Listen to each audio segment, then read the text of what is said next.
Hello anime lovers, स्वागत है आपका एनिमे एक्सप्लेन चैनल पर। और आज हम देखेंगे डीमन स्लेयर के एपिसोड नंबर 9 को। अगर आपने अब तक इसके पिछले एपिसोड्स नहीं देखे हैं तो उसकी लिंक आपको डिस्क्रिप्शन में मिल जाएगी। तो चलिए जानते हैं आगे की कहानी को एपिसोड नंबर 9 के साथ, जिसका नाम है Temari demon and the arrow daemon.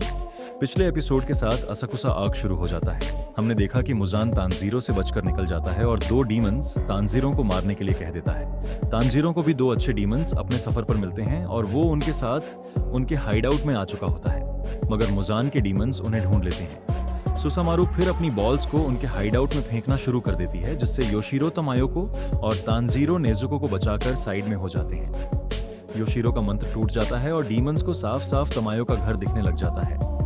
यहाबा को महसूस होता है कि इस घर में एक डीमन स्लेयर है जो डीमंस के साथ है, और फिर वो सुसामारू से कहता है कि तुम्हें इस बचकानी तरह से अटैक नहीं करना चाहिए था। इससे मेरे पूरे कपड़े गंदे हो गए हैं। पर सुसामारू उस पर ध्यान नहीं देती है और बॉल्स फेंकती रहती है। उसकी बॉल्स दीवार में एक दरवाजा बना देती है, जिससे तानजीरो सुसामारू को देख पाता है और सोचता है दो बॉल्स ने क्या इतना हंगामा कर दिया। सुसामारू फिर एक बॉल यूशिरो की तरफ फेंकती है, जिससे वो बचकर तमायो को कवर कर लेता है, मगर बॉल अपने आप अपनी दिशा बदल लेती है और सीधे यूशिरो के सिर को धड़ से अलग कर देती है। तानजीरो फिर नेजुको से उस घायल लेडी को यहां से छुपा देने को कहता है और नेजुको उसे बेसमेंट में छोड़कर आ जाती है। यहां तानजीरो इन डीमंस की स्मेल सूंघ कर कहता है, ये बहुत ही स्ट्रांग है और मुझे ये स्मेल बहुत भारी लग रही है। सुसामारू उसे देखकर कहती है कि तुमने ही है ना खुदा इयररिंग्स पहन रखी है, मतलब हमें तुम्हें ही मारना है। तानजीरो समझ जाता है कि ये लोग उसके लिए ही आए हैं। वो तमायो से किसी जगह छुप जाने को कहता है, लेकिन तमायो कहती है कि वो यहीं खुद को बचा लेगी और वो भी आखिर एक डीमन ही है। अब तानजीरो और सुसामारू आमने सामने आ जाते हैं और सुसामारू अपनी एक बॉल तानजीरो पर फेंकती है। तानजीरो जान गया होता है कि ये बॉल अपनी दिशा बदल सकती है, तो वो उससे बचने की जगह उसे काटने की सोचता है और वाटर ब्रीथिंग अटैक से अपनी तलवार बॉल के एआर पार कर देता है, मगर इससे कोई फर्क नहीं पड़ता। बॉल उसमें से वापस निकलकर उड़ जाती है। तानजीरो को समझ ही नहीं आता कि ये बॉल ऐसा कैसे कर रही है, जबकि सुसामारू तो कुछ करती भी नहीं है, तो ये बॉल दिशा कैसे चेंज करती है। कुछ देर में यूशिरो का सिर वापस आने लग जाता है और वह चिल्लाता है, ये डीमन तंजीरो के पीछे है। मैंने आपसे कहा था कि हमें एक डीमन स्लेयर को यहाँ नहीं लाना चाहिए। मैं सिर्फ लोगों को और उनकी स्माइल को छुपा सकता हूँ, लेकिन उनके जीवन को नहीं।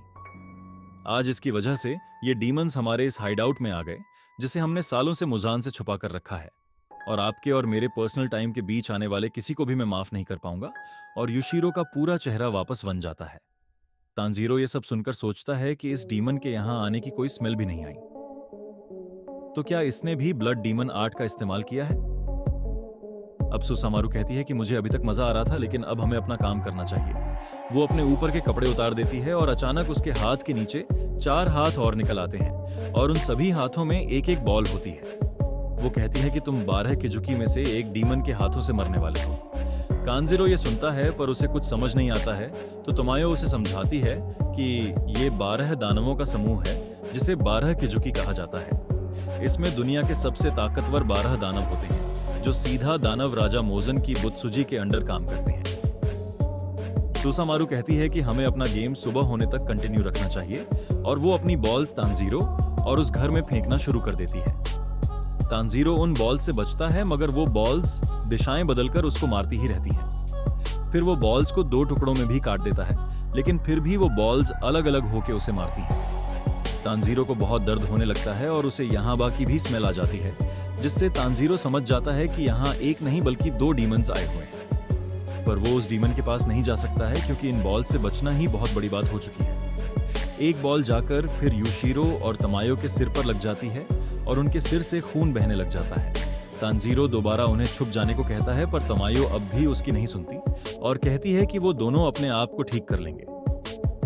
योशिरो लेकिन तानजीरो पर चिल्लाने लगता है, जो एरोज बॉल्स पर हैं तुम्हें बस उन्हीं बॉल से बचना है, मगर तानजीरो को वहां कोई एरोज नहीं दिखाई देते। यूशिरो को समझ आता है कि तानजीरो उसके जैसी पावर्स वाला डीमन नहीं है, इसीलिए उसे एरोज दिखाई नहीं दे सकते हैं। तो यूशिरो को कुछ टाइम के लिए अपनी आंखों का जादू दे देता है। यूशिरो एक मंत्र तानजीरो के सिर पर पढ़ देता है और अब तांजीरो भी उन एरोज को देख पाता है जिनके पीछे वो बॉल्स उड़ रही थी। पर अभी भी तांजीरो बस उनसे बचने के काबिल ही होता है। नेजुको इतने में वापस ऊपर उसके पास आ जाती है और तांजीरो उसे जाकर उस दूसरे डीमन को भी संभालने के लिए भेज देता है जो पेड़ पर बैठा था, और नेजुको बिल्कुल वैसा ही करती है। तांजीरो भी अब घर से बाहर निकलकर ग्राउंड में आ जाता है जहां सुसामारू उससे कहती है, तुम ही वो है ना फुदा इयरिंग्स वाले डेमन स्लेयर हो जिसका मुझे सिर ले जाना है। वो इसे देखकर बहुत खुश होगा। और तांजीरो तमायो से पूछता है कि क्या ये डीमन मुजान के करीबी हैं? तमायो हाँ कह देती है, जिस पर तांजीरो उन्हें जवाब में कहता है, समझो आपको आपका पहला ब्लड सैंपल मिल गया है। तांजीरो को कुछ देर पहले का वो टाइम याद आता है जहां तमायो तांजीरो से 2 चीजें मांगती हैं। पहला तो नेजुको और दूसरा ये कि तांजीरो को तमायो के पास ऐसे डीमंस का ब्लड लेकर आना पड़ेगा जो मुजान के करीबी हों और उतने ही स्ट्रांग भी, जो कि बहुत ही मुश्किल काम है। प्रेजेंट में आकर तांजीरो अपना 3rd फॉर्म फ्लोइंग डांस का अटैक करता है और सुसामारू की सभी टीमारी बॉल्स के साथ साथ सुसामारू के सभी हाथ काट देता है। सुसामारू उनकी ये बात सुनकर हंसने लग जाती है। वो कहती है कि तुम्हें क्या लगता है, तुम हम दोनों का ब्लड निकाल पाओगे? आओ 12 किजुकी में से एक को आज आजमाइश कर देख लो। और वहीं युशिरो पीछे से चिल्लाता है, तुम थोड़ी सी भी गलती यहां नहीं कर सकते। अगर यह सच में 12 किजुकी है तो तुमने आज से पहले इतने स्ट्रॉन्ग डीमन का मुकाबला कभी नहीं किया होगा। तांजीरो में हिम्मत आ जाती है और वो सोचता है कि मैं अपनी पूरी पावर्स के साथ यहाँ लड़ाई करूंगा। और जैसे ही उसका ध्यान हटता है, युशिरो तमायो से चुपचाप वहां से भाग निकलने को कहने लगता है। तमायो ये सुन के शॉक हो जाती है और युशिरो बोलता है कि मैं तो मजाक कर रहा था। अब सुसामारू की एरोज यहाबा कंट्रोल कर रहा होता है, तो जैसे ही नज़ुको यहाबा के पास पहुंचकर उस पर अटैक करना शुरू कर देती है, यहाबा के एरोज बॉल पर से हट जाते हैं और बॉल्स दिशा बदलना बंद कर देती है। वहीं दूसरी तरफ सुसामारू के कटे हुए सभी हाथ एकदम से वापस आ जाते हैं और तांजीरो ये देखकर शॉक हो जाता है। वो सोचता है कि इस डीमन में बहुत ही ज्यादा पावर्स हैं, जिसकी वजह से ये इतनी जल्दी रिकवर हो गई है। यहाँ बको उसके ऊपर उड़ने वाली डस्ट से चिढ़ होने लग जाती है, तो वो अपने हाथों वाली आंखों से पलके झपकाता है और नेजुको किसी फोर्स से उड़ जाती है और सीधा तांजीरो पर आकर गिर जाती है। सुसामारू कहती है कि अब तुम दोनों को अकेले मारने में और ज्यादा मजा आएगा। तांजीरो नेजुको से पूछता है, क्या तुम ठीक हो? इतने में योशिरो कहता है कि तुम जाकर उस एरोज वाले डीमन को संभालो, टीमारी वाली डीमन को हम यहाँ देख लेंगे। नेजुको की भी नजर योशिरो और तमायो पर पड़ती है और उसे उनमें अपनी माँ और भाई दिखने लग जाते हैं और उन्हें ऐसी हालत में देखकर नेजुको गुस्से में आ जाती है। तांजीरो यहाबा को मारने और नेजुको सुसामारू को मारने के लिए आगे बढ़ जाते हैं, जिसके बाद तांजीरो को यहाबा के गले में भी व्हाइट कलर वाला धागा दिखाई देने लगता है और तांजीरो का टारगेट लॉक हो जाता है। पर यहाबा को भी यहाँ वो धागा दिख रहा होता है जिससे पहले की तांजीरो अटैक करता उसका ओपनिंग थ्रेड टूट जाता है, क्योंकि यहाबा ने तांजीरो के पैर के नीचे एक एरो चला दिया था जिससे उसका निशाना चूक गया। यहाबा अब एक एरो तांजीरो के पेट में डाल देता है और उसे सभी पेड़ों पर फेंकते ही रहता है, जिससे तांजीरो को बहुत ज्यादा दर्द होने लग जाता है। यहाँ वह तांजीरो को हवा में उड़ा देता है, जिससे जमीन से बचने के लिए तांजीरो अपना 8वां फॉर्म इस्तेमाल करता है और जोर से गिरने से बच जाता है। इधर योशिरो अपनी पावर्स को इस्तेमाल करके गायब हो जाता है और फिर सुसामारू पर अटैक करने लग जाता है। सुसामारू इससे गिर जाती है और योशिरो उसके सामने आ जाता है और कहता है कि तुम्हारे कारण मैडम तमायो तकलीफ में थी। यहाँ वह तमायो का नाम सुनता है और सुसामारू को कहता है कि आज तो हमारा लकी दिन है जो हमें ये डीमन स्लेयर के साथ इतने टाइम से भागी हुई गद्दार डीमन तमायो भी मिल गई। नेजुको इस बीच वहां पड़ी सुसामारू की बॉल पर लात मारने आती है। तमायो उसे ऐसा करने से रोकती है, मगर तब तक नेजू को लात मार चुकी होती है, जिससे उसका वो पैर बॉडी से अलग हो जाता है।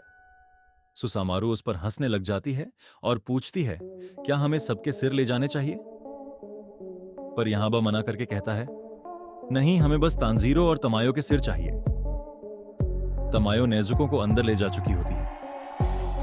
वो देखती है कि नेजुको की चोट बहुत ही धीरे धीरे से ठीक हो रही है और खून तो बहना अभी भी बंद नहीं हुआ है। वो नेजुको को कोई इंजेक्शन दे देती है ताकि उसकी चोट जल्दी ठीक हो जाए। बाहर तांजीरो के सामने अब यहाबा खड़ा रहता है और तांजीरो सोचता है, अब मुझे इसे कैसे मारना चाहिए। मैं चाहे जो भी कर लूं, पर जब तक मुझे इसकी सबसे बड़ी कमजोरी पता नहीं चलती, मैं इसका कुछ नहीं कर सकता हूं, क्योंकि यहाबा के रोज अपनी दिशाएं उसकी मर्जी के हिसाब से बदल सकते हैं और तांजीरो तो यहाबा की आंखों की तरफ देख भी नहीं पा रहा है।